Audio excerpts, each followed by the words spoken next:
So now let's see how we can go ahead and group out geometries together inside of SketchUp.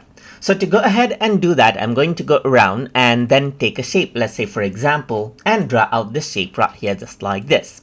I'm going to use the push and pull tool to go ahead and add in some detail. Let's just create another shape right here and pull this out as well. So right now what is happening is that you have a model right here, but it is still individual objects right here. So you can still go ahead and select it and then go ahead and, let's say for example, make changes around to it as you like right here. But let's say I want everything to act as one object now. And in that case, you can go ahead and group out the geometry together.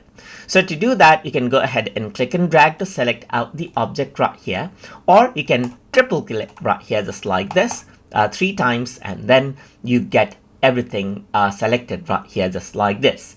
So now in order to go ahead and group out these geometries together, you can simply right click and then go ahead and choose make group.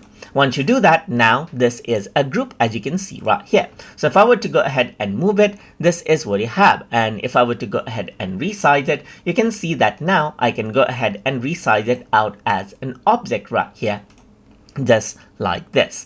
Let me just go around over here, press Ctrl C and V right here, then another object is created right here just like this. So now I can go ahead and select both of these right here, and I can right click right here and make them a single group just like this as well. So they act as a single model now. So you can go ahead and move them out together as you want and place it wherever you want. So this is what you have. You can go ahead and resize it, resize it out right here just like this, and so forth. So that is how you can go ahead and work around by grouping out geometry inside of SketchUp. So hope you guys learned something as always.